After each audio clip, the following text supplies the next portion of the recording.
15 अगस्त को आजादी वाले दिन उनको आजाद किया गया जो आजाद होने के लायक नहीं थे। आखिरकार ऐसा क्या रीजन था कि 11 के 11 अपराधियों को रिहा कर दिया गया? गुजरात गवर्नमेंट से सवाल किया जाता है कि इतने सारे क्रिमिनल्स थे, उनको माफी नहीं दी गई। उनमें से आपने क्या सोचकर सिर्फ इनको 11 लोगों को माफी दी?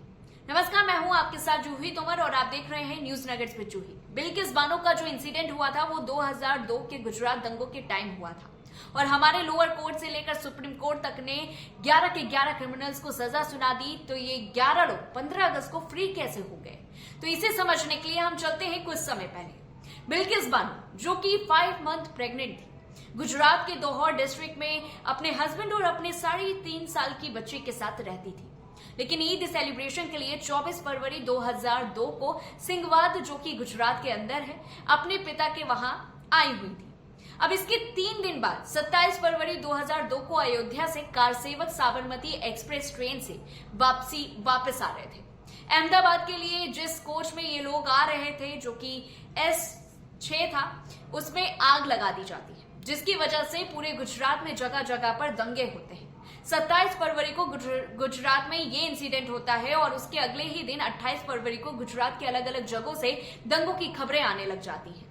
सिंधवाद गांव, जहां पर बिल्किस अपने फादर के यहां रुकी थी, वहां पर भी दंगे शुरू हो जाते हैं और उस पर्टिकुलर गांव में दंगे आउट ऑफ कंट्रोल हो रहे थे। तो लोगों ने प्लान किया कि 15-15 या 16-16 लोगों का ग्रुप बनाकर अलग अलग डायरेक्शन में भागने लगे ताकि पहचाने ना जा सके। बिल्किस बानो का भी पूरा परिवार जो था वो 3 ग्रुप में डिवाइड होकर अलग अलग डायरेक्शन में भागता है, जिसमें बिल्किस बानो अलग ग्रुप में भागी थी अपना गांव छोड़कर। इसमें 16 लोग थे, लेकिन बिल्किस के परिवार वालों में से बस उस ग्रुप में उनकी माँ और उनकी बच्ची थी। बाकी हस्बैंड और उनके जो भाई थे वो एक अलग ग्रुप में भागते हैं। वही बिल्किस भागकर एक दिन वहां के जो एक्स MLA हैं मिस्टर दामोर, इनके घर रुकते हैं। इसके बाद ये आदिवासी के एरिया में रुकते हैं, जहां पर ये लोग ट्रेडिशनल स्टाइल के कपड़े पहन लेते हैं ताकि इनकी पहचान ना हो पाए। लेकिन 3 मार्च को 25 से 30 लोग व्हाइट कलर की जीप में हथियारों के साथ वहां पर पहुंच जाते हैं। लेकिन बिल्किस इन लोगों को ऑलरेडी जानती थी, बल्कि नाम से भी पहचानती थी, क्योंकि ये लोग बिल्किस के गांव के ही थे, जहां पर वो बचपन से रह रही थी। अब इनके ग्रुप के लोग तो बाकी लोग तो भाग गए थे, लेकिन बिल्किस नहीं भाग पाई थी क्योंकि वो प्रेग्नेंट थी और साथ में 3.5 साल की बच्ची भी थी और बिल्किस की माँ भी थी जो काफी उम्रदराज थी, जिसकी वजह से वो नहीं भाग पाई। ऐसे करके 7 लोग उस जगह में फंस जाते हैं। इन 25 से 30 लोगों में 12 लोग ऐसे थे जिन्होंने बिल्किस बानो और उनकी मदर के साथ रेप किया। बिल्किस की जो 3.5 साल की बेटी थी उसको भी मार दिया और जो बचे हुए लोग थे जो भाग नहीं पाए थे उनको भी ये लोग मार देते हैं। बिल्किस बानो को ये लोग समझते हैं कि वो मर गई है, लेकिन 3 से 4 घंटे बाद जब होश आता है तो उनकी जो पूरी फैमिली थी, उनकी डेड बॉडी जो थी वो आसपास पड़ी हुई मिलती है। ये पूरी रात वहां पर पेड़ के पास छुपी रहती हैं और अगले दिन उसी आदिवासी गांव में जहां ये पहले रुकी थी, वहीं की औरतों से कपड़े लेती हैं और वहीं पर यूनिफॉर्म में एक आदमी दिखता है इनको, जो कि एक होमगार्ड होता है।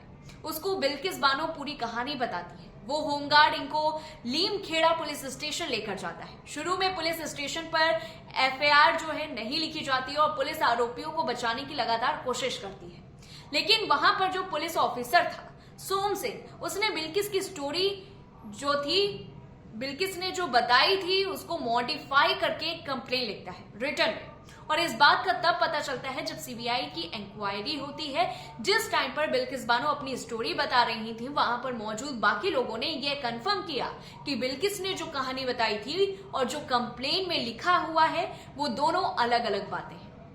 बिल्किस बानो पढ़ी लिखी नहीं थी, तो जो भी उन्होंने बोला वो कंप्लेन लिख दी उन्होंने और उसको मॉडिफाई कर दिया और उसके बाद उनसे अंगूठा लगवा लिया गया।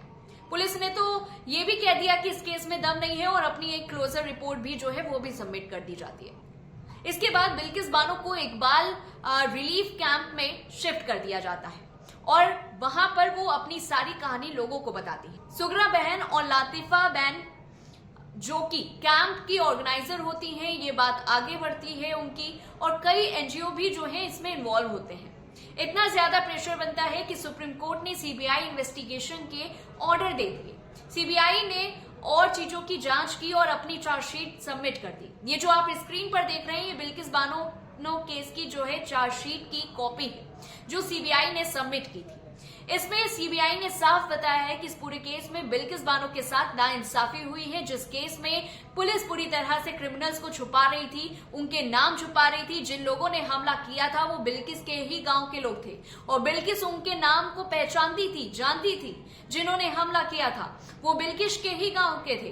बिल्किस इन्हें पहचानती थी और जो कंप्लेन करते वक्त नाम बताए हैं बिल्किस ने, लेकिन सोम सिंह ने इन सब के नाम नहीं लिखे और इसको एक भीड़ का हमला दिखाकर केस बंद करने की कोशिश की गई। सीबीआई ने ऑन पेपर ये चीज कंफर्म की है कि डॉक्टर भी मिले हुए थे। डॉक्टर ने बिल्किस बानो की रिपोर्ट गलत सबमिट की और आगे चलकर स्टेट फॉरेंसिक साइंस लैबोरेटरी जो कि बड़ोदरा में है उसने कंफर्म किया जो भी बिल्किस बानो ने बताया वो सही है, यानी कि रेप हुआ था। मेडिकल रिपोर्ट में इतनी जगह इंजरी आई थी, इतनी सारी धाराएं लगाई थी सीबीआई ने और इतने विटनेसेस के स्टेटमेंट सीबीआई ने सबमिट किए। इसमें जो टाइमिंग थी वो भी गलत लिखी ताकि अपराधियों के टाइमिंग से मैच ना करे। एफआईआर नंबर 49/2002 में जो टाइमिंग मेंशन की थी सोम सिंह ने, उसकी डिटेल पुलिस जनरल डायरी से मैच ही नहीं हुई। बिल्किस बानो को क्राइम सीन पर ले जाकर बॉडी का जो पहचान कराने का प्रोसेस था उसको भी स्किप कर दिया गया। जो डेड बॉडी थी उनके साथ भी छेड़छाड़ की गई थी ताकि वो ना पहचान पाए। सीबीआई ने कहा कि मारे गए लोगों का पोस्टमार्टम ठीक ढंग से नहीं किया गया ताकि अभियुक्तों को बचाया जा सके। सीबीआई ने केस हाथ में लेने के बाद शवों को कब्रों से निकालने का आदेश दिया। सीबीआई ने कहा कि पोस्टमार्टम के बाद शवों के सिर अलग कर दिए गए थे ताकि उनकी पहचान ही ना हो सके। इसके बाद बिल्किस बानो को जान से मारने की धमकी तक मिलने लग गई। धमकियों की वजह से उन्हें 2 साल में 20 बार घर बदलने पड़े। बिल्किस ने न्याय के लिए लंबी लड़ाई लड़ी। धमकियां मिलने और इंसाफ ना मिलने की आशंका को देखते हुए उन्होंने सुप्रीम कोर्ट से अपना केस गुजरात से बाहर किसी दूसरे राज्य में शिफ्ट करने की अपील की और मामला मुंबई कोर्ट भेज दिया गया। सीबीआई के विशेष अदालतों ने जनवरी 2008 में 11 लोगों को दोषी करार दिया और इन लोगों पर गर्भवती महिला के रेप, हत्या और गैरकानूनी तौर पर एक जगह इकट्ठा होने का आरोप भी लगाया गया था। 7 लोगों को सबूत के अभाव में छोड़ दिया गया, जबकि एक अभियुक्त की मुकदमे की सुनवाई के दौरान मौत हो गई। 2008 में फैसला देते हुए सीबीआई ने कहा कि जसवंत नाई, गोविंद नाई और नरेश कुमार मोढ़िया ने बिल्किस का रेप किया, जबकि शैलेश भट्ट ने सलेहा का सिर जमीन से टकराकर मार डाला। दूसरे अभियुक्तों को रेप और हत्या का दोषी करार दिया गया था। सीबीआई कोर्ट का फैसला इस बात को ध्यान में रखकर लिया गया था कि बिल्किस ने सुनवाई के दौरान सभी अभियुक्तों को पहचान लिया था।